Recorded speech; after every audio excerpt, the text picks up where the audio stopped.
Welcome back. Beginning with World AIDS Day on December 1st, this month is a time to raise awareness about HIV and AIDS.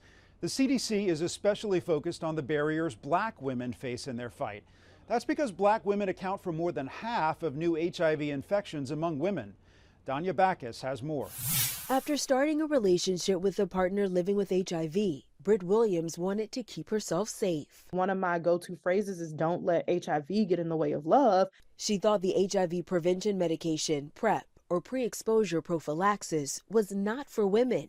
She learned she could be taking it. I continue to use PrEP because it's one less thing I have to worry about as someone who's actively dating. Williams now wants other Black women to know they too can protect themselves. PrEP is 99% effective at preventing HIV. There's been some substantial progress that we need to continue in young and gay bisexual males, but we haven't seen anywhere near that progress for Black women. Dr. Robin Neblett fanfares with the CDC. Its She's Well campaign aims to improve awareness. So much of what we see when we think about disparities are really because of long-standing systemic inequities, and those can really impede access to HIV testing, prevention. National HIV consultant Leisha McKinley Beach says many Black women don't know prevention is an option. The commercials make it appear as if it's only for men. If we are serious about ending the HIV epidemic, then there's got to be equity and resources. Williams was finishing her PhD when she had trouble getting her PrEP prescription. As an education professor, she now focuses her research on Black college women and HIV/AIDS. This ended up becoming part of my life's work, and it's a way of helping Black women understand that you can have healthy partnerships. She says knowing how to protect yourself is key.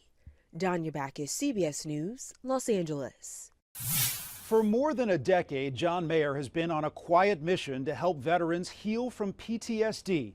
Jamie Yuccas spoke with the singer-songwriter about his role in researching veterans' mental health. I can't feel the love I want. All alone on stage, John Mayer's solo tour is a showcase of his craft.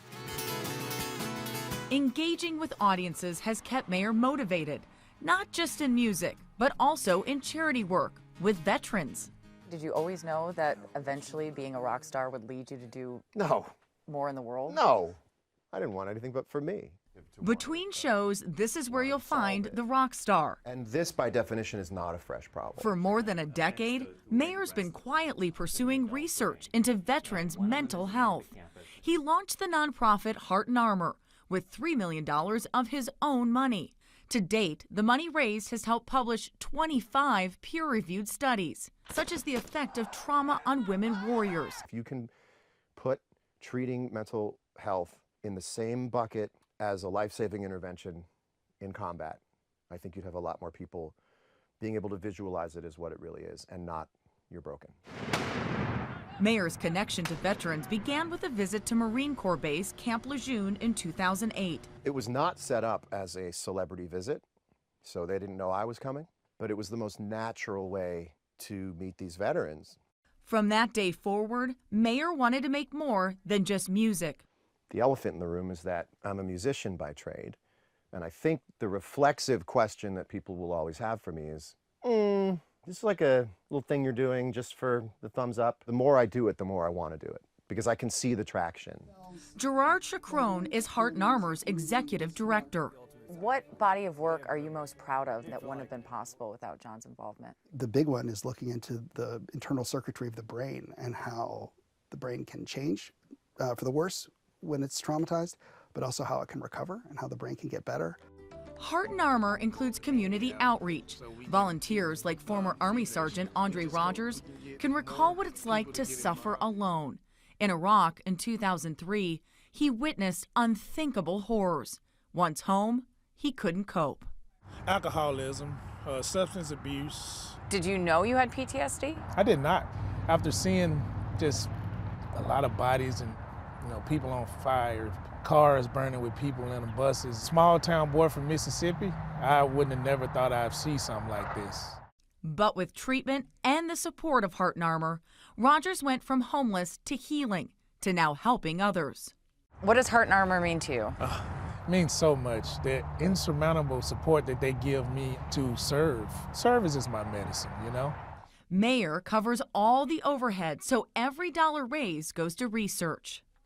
It means that this is no longer about record sales or fame, but it's just down to touching people with music, getting people through tough nights with your music.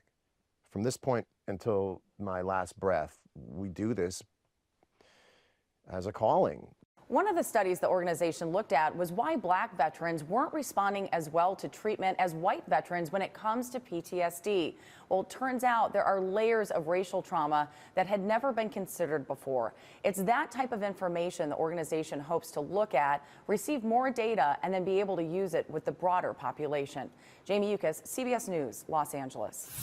That's this week's Eye on Health. I'm Bradley Blackburn. Thanks for joining us, and be well.